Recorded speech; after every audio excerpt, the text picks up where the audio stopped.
Just be ready because this is a spooky adventure. So I'm gonna throw in some kind of mystery and some kind of little horror. So be warned about it. It's not a labor of love for me. It is. It is a labor of like necessity, obsessiveness.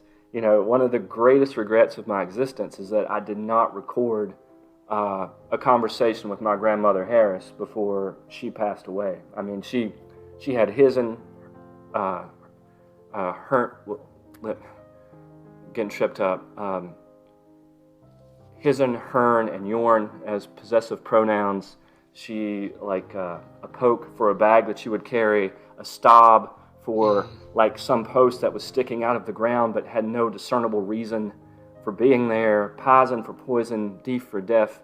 And so like that language is just always in my head, on this little soundtrack, and I can go and access it at any point, and that language is tied to people and it's tied to stories. And so I came at this game with just all years of studying this and living this and writing this built up.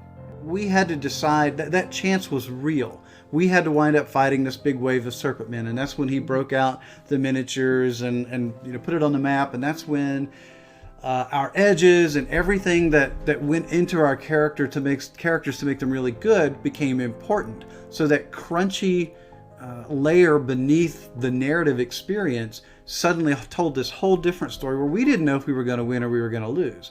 And it turned out half the party died. Right, and that was what made a really cool moment and a really cool, tense, exciting finale to that game that I still remember to this day. And it reminded me why it was so important to have, for the most part, a game where we can just talk, roll some dice here and there, and get on with the mystery and the excitement and the adventure. But when the rubber hits the road, there's a system there, and it's fair. Her skin is all charcoaled and burnt in places, and you can see it flaking off here and there, where you can see the pinkish meat underneath her these burn marks as she's standing around them with a gnarled, elongated finger, as she has this bowl of something, like it looks white, like maybe some sort of goo, you don't even know what it is, mud or something, and she's doing symbols on top of these kids' heads. And muttering something. And she looks over to you and she says, "You aren't supposed to be here. We brought you your heart. We found your heart and we brought it back for you." Yeah, I need everybody. Hold up. I need everybody to make a spirit roll right now at a -2, as this is the most fearful thing you have ever seen in your life. The real meat of horror is building dread. Making you scared of what's behind that door, or making you terrified of what you're going to find when you look at the bottom of that well. Building that up is what horror really is, and then revealing it when you finally get to see the thing that you've been scared of the whole time. That's the catharsis of horror. That's the place where you go, it's not as bad as I thought it was. Like, it's horrible. Or at least horrible. It's over. But at least it's over. Yeah. Right, exactly. Do we I mean, I want to return to like old Ed and see how his son's doing. Is he dying? Hey Tracy, you know they're not real, right?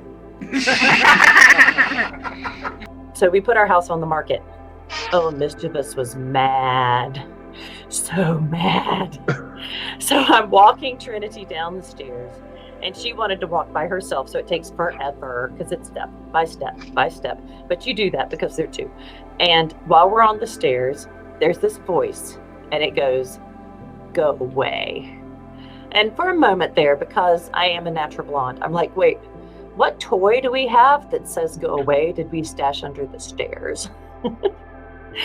Oh, we don't have anything like that. I was so freaked out. Took her to daycare. We left. Came back. I was like, "You don't like that we're here? Fine. We're leaving. We're leaving." That was probably one of the freakiest things. There are untold numbers of these things in here with you. You have no idea. You hear them crawling all around. scrabbling through the darkness, their little claws and their little feet skittering along the dirt. There's like one of you has to like pull a half of a dead body off of you, even just to be able to stand up. You can see like broken coffin bits, everything down here, and it stinks.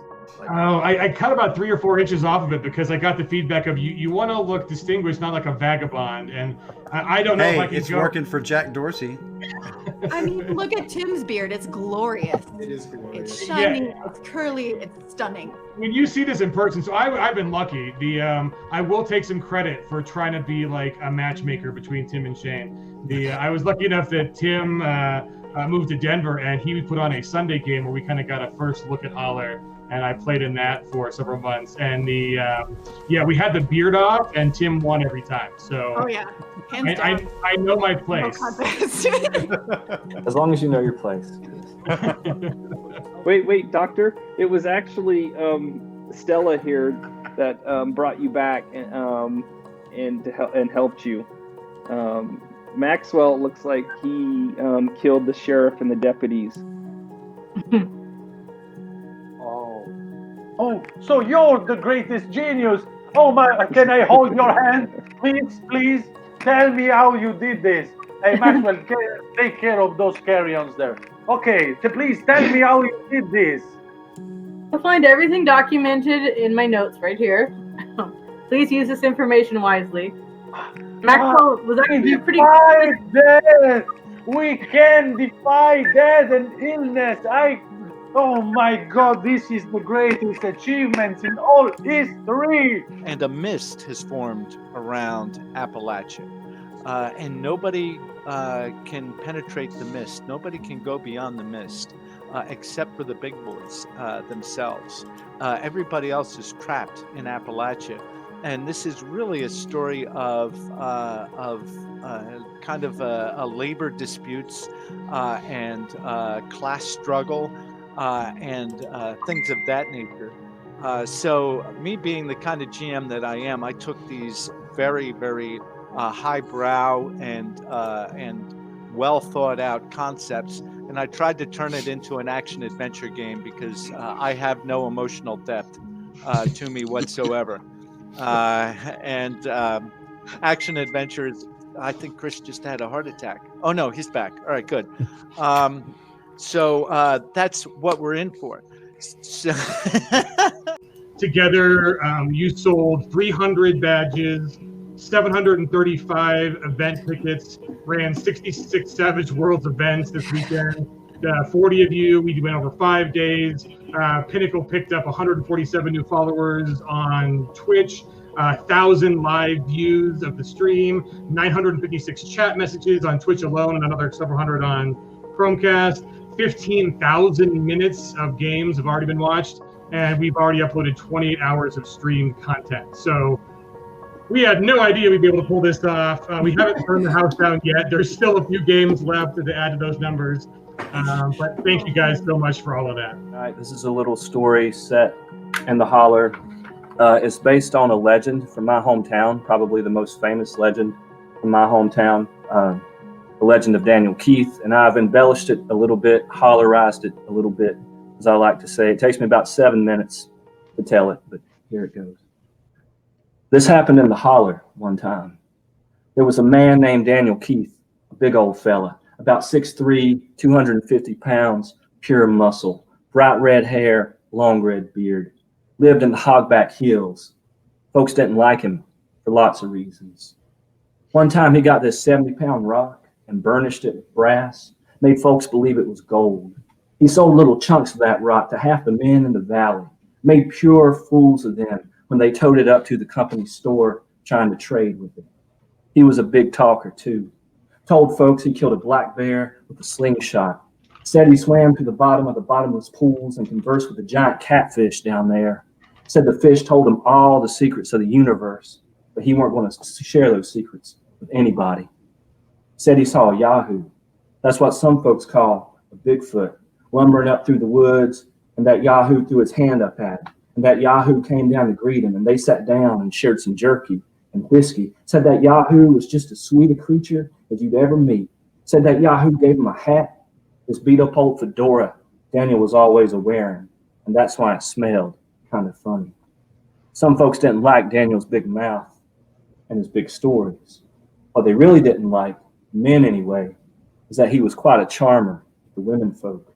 He swindled plenty of men out of money during the daylight hours and had moonlit rendezvous with their wives come evening time. Daniel Keith was having fun, but spelling some trouble for himself later on. The lawman in them parts, Finster Goad, was a bad apple. He had a bad temper, lorded it over folks, lorded it over his own family too. His wife, Lila, got tired of his meanness and took to witching a little bit on the side. Nothing serious. She wasn't consorting with demons or plucking out children's eyes and throwing them into a vat or anything like that. She'd just make a little concoction. Eye of newt, toe of frog, wool of bat, tongue of dog, assorted goat parts, regular stuff, and slip it into Finster's meals to take some of the meanness out of him. Well, Finster didn't believe in no kind of witching. He was a straight arrow, a law and order type, or so he liked to think. One day he found one of Lila's poultices and confronted her. Terrible argument broke out. They'd had so many terrible arguments. This one was different, though. Finster was full of rage. They commenced a scuffling. Lila fell and hit her head on their black iron stove, blood everywhere, killed her on the spot. Finster was in a fix. It wasn't due for the lawman of the valley to be found out to have killed his wife, accident or not, and who was to tell a thing like that? He knew a fella he could pin it on pretty easy, though, and most folks, men especially, would believe that story without much prompting. Finster called up his deputies and they headed out. Finster acting all teared up like he was convinced that his last wish, the big-shouldered, red-headed, eye-flirting, story-telling Daniel Keith, had killed his wife. They rode out to Daniel's hovel up on the ridge. They got there and called Daniel out, and a piece of luck fell on Finster's head. It'd be about the last one, though. Daniel had blood all over his shirt. Finster's men seized him. He took a few. Daniel claimed he'd been skinning rabbits, and even though their carcasses were plainly visible, throwed out in the yard, Finster's men wouldn't hear it. They hauled him to the jailhouse. Finster wasn't about to mess around with the trial. The very next day, in front of one of the most joyous crowds you'd ever see, Daniel Keith was took up to Hanging Hill. The menfolk were joyous anyway, shooting off guns and flatfoot dancing and swilling whiskey. Before he was hanged, Daniel Keith said, "The soul of an innocent man won't ever rest until he can prove himself innocent. A man should be executed for what he's done, not for what he ain't done." Well, that didn't change anybody's mind. They did the deed. A funny thing happened after that. The shadow of a hanged man showed up on the side of the courthouse wall. You could see the outline day or night. Some say if you squint real good, you could see that shadow sway in the breeze. Maybe that shadow was waiting up on the courthouse wall for the trial it never had. Well, this got all up under lawman Finster's skin. Day after day, he'd eye Daniel's shadow looming there. He hired some boys to paint over that wall. They did. The shadow was gone for a day, but it came right back. He hired those boys again. They painted the wall. The shadow went away. A day or so, that shadow came right back. Finster's mind started to go a little sideways. He started plotting about how a man could burn down the courthouse without getting caught. He started dreaming of setting that fire every night and watching the flames eat that old shadow up. He started laying aside gasoline. The whole kitchen was filled with cans. The house reeked of its noxious vapors. He just needed to pick the right time to do it. There were two things that old lawman Finster Goad did not know. First off, there's never just one witch. A witch is always part of a coven, and usually that number is 13. See, Lila was being trained in the ways of a coven that tended the forests of the Ghost Ridge Mountains. They were down a witch, and Lila was going to be their new 13th. If Finster hadn't killed her, she would have simply walked away one evening to join her sisters in the dark. Those witches weren't too happy about what Finster had done. First full moon after Lila's death, they came down from the hills, tromping along in their moth-eaten shrouds and shrieking something horrible. They came to Lila's grave, stripped down, naked, and went to dancing and a chanting and a making gestures in the air only demons or old Scratch himself could make out. It didn't take too long. Lila rose right out of that grave. Her skin just as white and as pretty as you please, except for her veins wriggling right beneath like night crawlers, except for her eyes white on white and a neck that could spin her head around right near like an owl's. Second thing Finster didn't know, Lila was one of the many women that old Daniel had seduced, and they had way more than one stolen tryst together. Finster never suspected. But there was an old cuckoo bird that come outside his window and sing of a morning, and Lila always seemed to be in a better mood after that old cuckoo visited, and Finster thought that was right strange. Against the glow of the harvest moon, Lila, the risen witch, began striding across town toward Daniel's shadow on the wall, for to call down her lover, for to wreak vengeance upon the man who had killed them both. Lila, in her stricken tongue, like she was talking twisted through the other side of a dream, called up to Daniel. Hey there, shadow on the wall. Lord, you so good looking and tall. You don't need to be swinging in that old breeze. Climb on down and kiss me, pretty please. That shadow stepped right off the wall and floated down to her. She took its wispy dark hand into her cold grave grip, and they sauntered off toward Finster's house, solemn as two fell spirits could be, in love, or whatever passes for love on the other side of death's door. Finster was curled up in bed, looking pitiful and small, a little piece of kindling for the hallowed fires that were about to consume him. Lila and Daniel entered the kitchen. Lila took her sallow foot, kicked over a can of gasoline.